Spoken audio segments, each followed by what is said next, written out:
Wassalatu wassalamu ala al-mabu'uthi rahmatan lil alamin nabiyina Muhammadin wa ala alihi wa sahbihi wa man tabi'ahum bi ihsanin ila yaumil amma ba'd.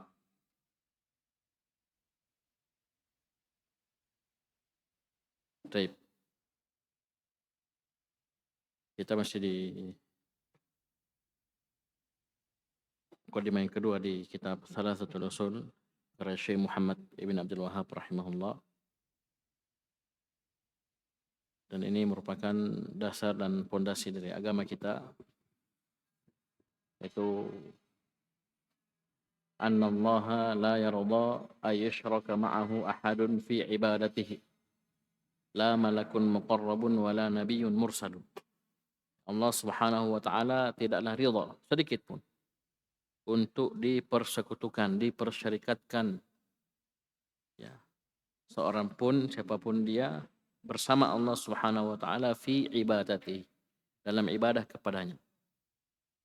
Dalam ibadah kepadanya. Karena ibadah itu hanya hak Allah Subhanahu wa taala semata. Iyyaka na'budu wa iyyaka nasta'in. Kepada Engkau ya Allah kami beribadah dan hanya kepada Engkau kami memohon pertolongan. Baik. La malakun muqarrabun wala nabiyyun mursalun. Bahkan walaupun yang diserahkan ibadah kepadanya itu malaikat yang muqarrab, yang dekat kedudukannya di sisi Allah. Wala nabiyyun mursalun. Begitu pula nabi yang diutus. Tetap yang namanya ibadah tidak boleh kita palingkan, serahkan kepada selain Allah Subhanahu wa taala.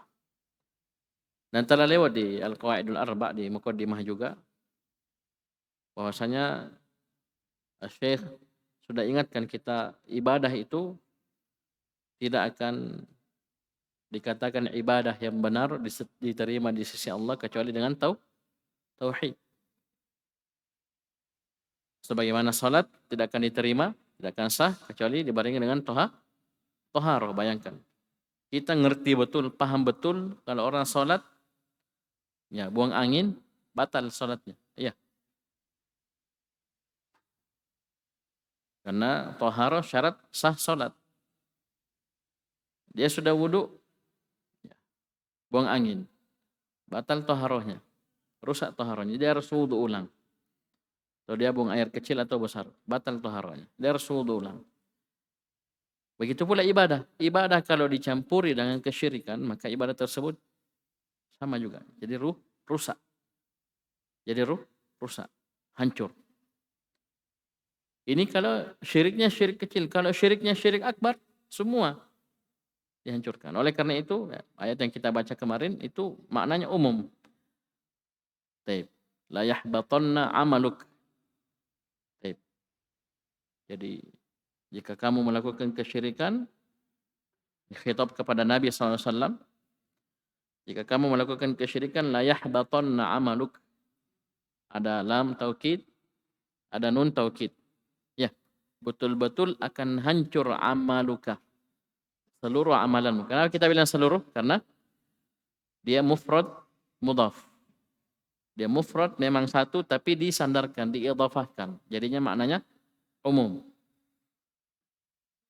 Ini kalau syirik akbar. Wala takunanna minal khasirin.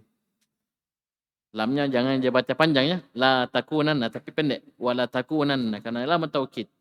Pasti betul-betul kamu termasuk dalam golongan orang-orang yang merugi.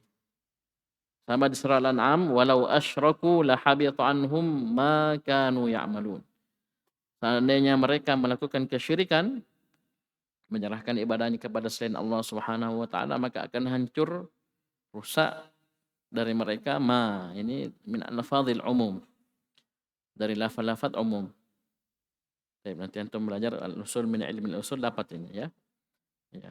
Maknanya umum, semua yang mereka telah lakukan akan hancur. Baik, akan hancur. Ini beliau menukil kalau di syarah fal ibadatu la tusamma ibadatin illa ma tauhid. Ini ucapannya Syekh Muhammad bin Abdul Wahhab di Al-Qawaidul Arba'. Kama anna salata la tusamma salatan illa ma'at taharah. Ini Syekh Shalal Fauzan. Ya, ketika membahas poin kedua ini, beliau menukil ucapan Syekh Muhammad Ibn Abdul Wahab di Al-Qawaidul Arba' dan antum sudah hafal, ya, sudah hafal. Fa idza khalata syirku al-ibadata afsadaha. Syirikan mencampuri sebuah ibadah maka dia akan rusak ibadah tersebut. Baik. Kama anna at-taharata idza khalataha naqidun min nawaqidil wudu afsadaha wa abtalaha. Sebagaimana taharah kalau dia dicampuri dengan salah satu dari pembatal-pembatal wudu. Karena pembatal wudu itu bukan hanya satu, banyak. Ya, banyak pembatal wudu.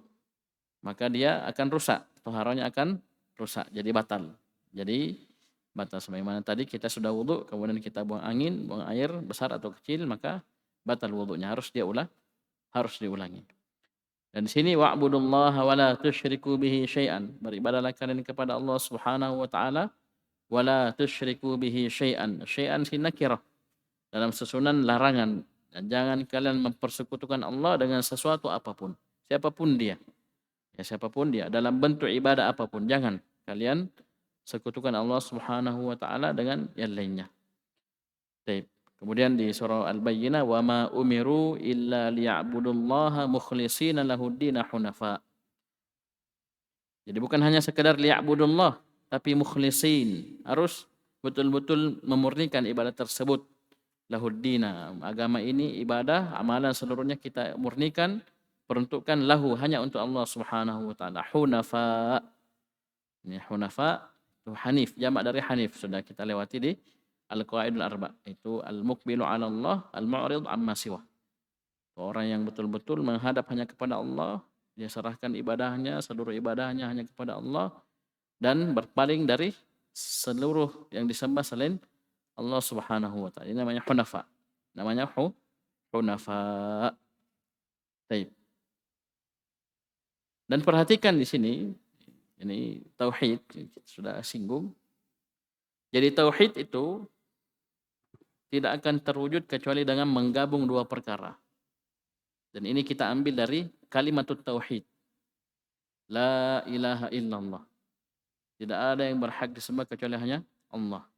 La ilaha ini penafian. Kita tolak, kita nafikan, kita tiadakan seluruh yang disembah selain Allah. Illallah, kemudian yang kedua kita isbat. Tetapkan. Dan ini akan berulang akan ada di kitab Salasatul Usul. Jangan khawatir, nanti akan ada. Ya, ini namanya dikenal dengan dua rukun la ilaha illallah, an-nafyu wal isbat. Ini nanti terkumpul dua ini baru terwujud yang namanya tauhid. Membukti contoh. Ini sering disebutkan oleh guru kita Ustaz Khaidir Muhammad Sanusi hafizahullah, sering sekali diulangi, dan ini Masya Allah betul-betul memahamkan kita tentang makna tauhid ini. Jadi tauhid itu harus terkumpul dua, an-nafyu wal isbat, penafian dan penetapan. Ini baru terwujud tauhid. Contoh misalnya kalimat, saya bilang Muhammadun fil masjidi. Apa artinya? Muhammad berada dalam masjid. Apakah kalimat saya ini Muhammadun fil masjidi berarti hanya Muhammad dalam masjid? Ada konsekuensi seperti itu? Ada makna seperti itu? Siapa namanya Muhammad sini? Ada Muhammad. Ini misalnya Muhammad, saya bilang Muhammadun fil masjid. Betul kalimat saya? Betul? Tapi apakah hanya Muhammad dalam masjid? Tidak. Oh, banyak orang di dalam masjid. Ya, banyak orang dalam masjid. Terwujud tauhid? Tidak terwujud tauhid. Bisa dipahami? Oleh karena itu orang musyrikin dahulu masih dihujahi. Mereka beribadah kepada Allah Subhanahu wa taala, beribadah. Tapi juga selain Allah, iya, sehingga belum dikatakan tauhid. Ini kalau penetapan saja, kita tetapkan Muhammad dalam masjid. Sebaliknya, kita nafikan saja. Ma fil masjidi ahadun. Tidak ada seorang pun dalam masjid. Berarti masjidnya kosong. Ada mana tauhid? Kosong masjidnya. Tapi saya mau bilang Muhammad satu-satunya orang yang ada dalam masjid. Bagaimana caranya? Jadi gabung yang tadi. Penafian dan penetapan. Saya bilang, ma fil masjidi ahadun illa Muhammadun. Ayo. Tidak ada seorang pun dalam masjid kecuali Muhammad. Muncul makna tauhid? Muncul? Berapa orang dalam masjid? 2, 3, 1. Muhammad sendiri. Kapan itu muncul? Ketika digabung dua makna ini. An-nafyu wal isbat. Kapan nafi saja, kapan isbat saja, tidak ada makna tauhid. Nah, ini yang harus kita pegang baik-baik ini. Ini rukun la ilaha illallah. Saya ulangi ya, kalau saya bilang Muhammadun fil masjid. Benar kalimatnya? Benar. Tapi apakah ada makna bahwasanya hanya Muhammad dalam masjid? Tidak ada. Saya nafikan saja, sudah, kalau itu kosong masjid. Ma fil masjid ahadun. Tidak ada seorang pun dalam masjid. Kosong berarti. Ya, tidak ada orang. Saya mau bilang Muhammad sendiri, dia sendiri satu orang saja dalam masjid. Caranya gimana? Gabung an-nafyu wal isbat. Baru terwujud tauhid. Jadi nafikan orang lain selain Muhammad dalam masjid. Tidak ada yang dalam masjid, nafikan semua dan ditetapkan Muhammad sendiri dalam masjid. La ilaha illallah. Tidak ada satupun yang berhak disembah kecuali hanya Allah Subhanahu. Kita harus tolak memang. Ini kaum musyrikin dahulu tidak mau. Aja'alal alihata ilaha wahida inna hadza la syai'un ujab. Awal surah Shad. Apakah Muhammad ini akan menjadikan Tuhan-Tuhan yang banyak ini menjadi Tuhannya satu saja? Ini adalah perkara yang sangat mengherankan. Karena mereka itu orang jago bahasa Arab, jago sastra, ngerti. Orang bilang la ilaha illallah, konsekuensinya apa? Yang banyak ini ditinggal. Yang banyak ini tinggalkan dari segala macam rupanya. Ya, kita sudah lewat di Al-Qawaidul Arba, ada pohon, ada batu, ada orang soleh, ada, bisa paham ini? Semuanya tinggalkan. Batu macam-macam bentuknya, pohonnya juga macam-macam jenisnya, semua ditinggalkan. Kemudian ditetapkan illallah. Ini mereka ngerti betul. Itu tidak mau.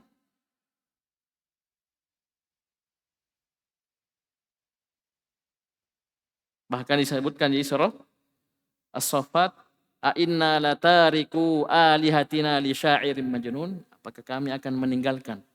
Ini konsekuensi, mereka paham. Apakah kami akan meninggalkan Tuhan-Tuhan kami karena penyair yang gila ini?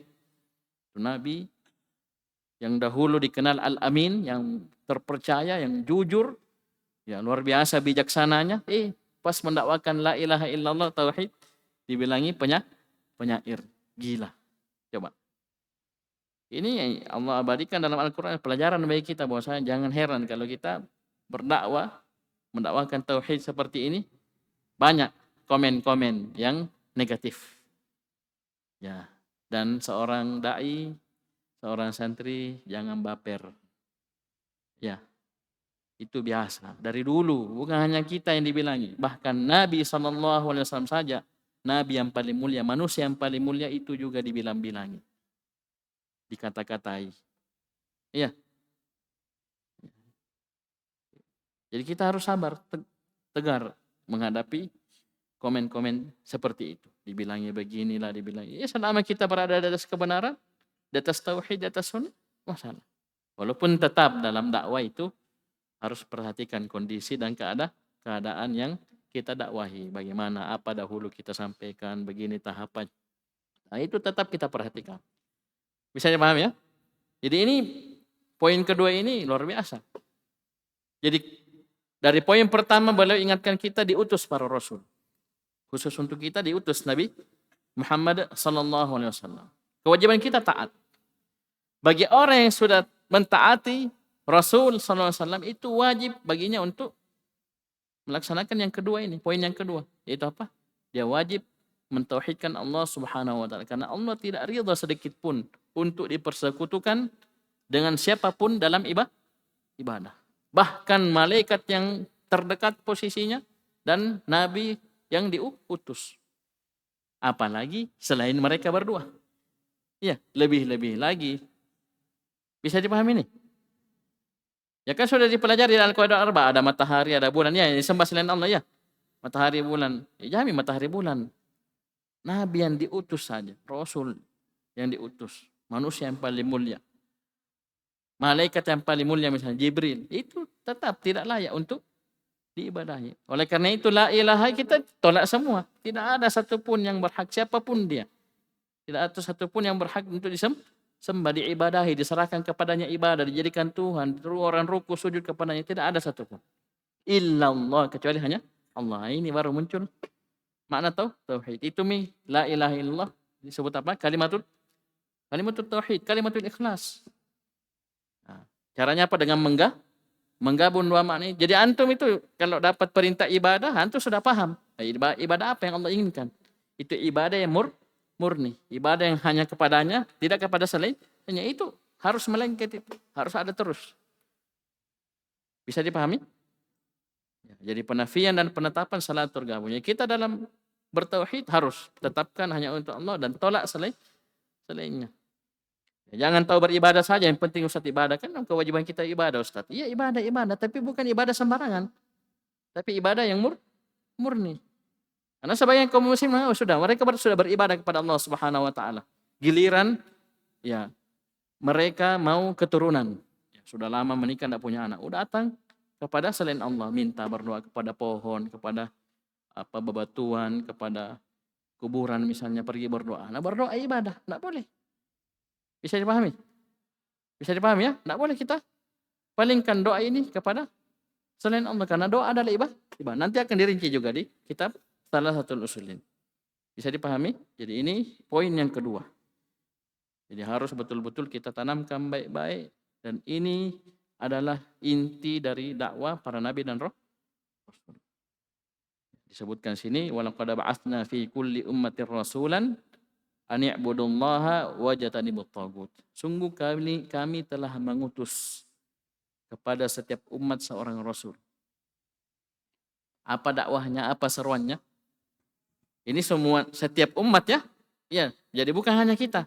Umat-umat terdahulu juga sudah diutus utusan. Coba antum baca kisah-kisah dalam Al-Qur'an, kisah-kisah para nabi dan rasul. Ya. Ketika mereka berdakwah kepada kaumnya, yang pertama yang mereka suruh apa? Ya qaumi i'budullah ma lakum min ilahin ghair. Wahai kaumku, beribadahlah kalian kepada Allah Subhanahu wa taala semata. Harus tambahi semata supaya ya orang paham bahwasanya ini ibadah yang murni hanya untuk Allah. Ma lakum min ilahin ghair. Kalian tidak memiliki ilah, satupun ilah Tuhan yang berhak disembah kecuali Allah Subhanahu wa taala. Selain Allah Subhanahu, tidak ada. Ya. Jadi ada penetapan, ada penafian, dan ini rumus, kaidah. Setiap antum dapat ayat, antum akan dapati ya ada penafian, ada penetapan. Sehingga muncul makna tauhid ini. Makna tauhid ini.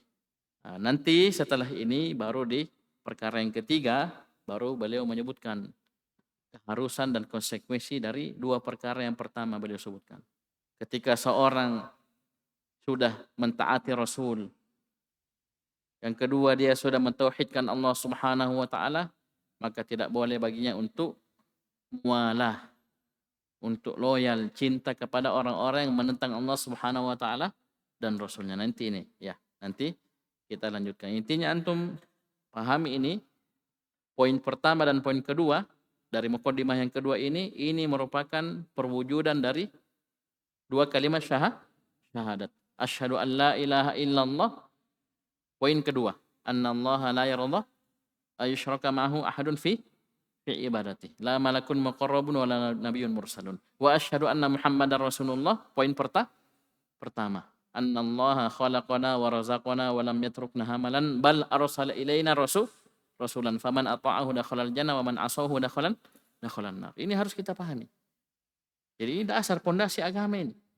Dan di sinilah dibangun syarat diterimanya ibadah. Dari dua syahadat ini, dua kalimat syahadat ini. Dan memang sangat wajar dan pantas, ini yang pertama disebut. Setelahnya disebut sholat, zakat, haji, puasa haji di sebagian riwayat urutannya.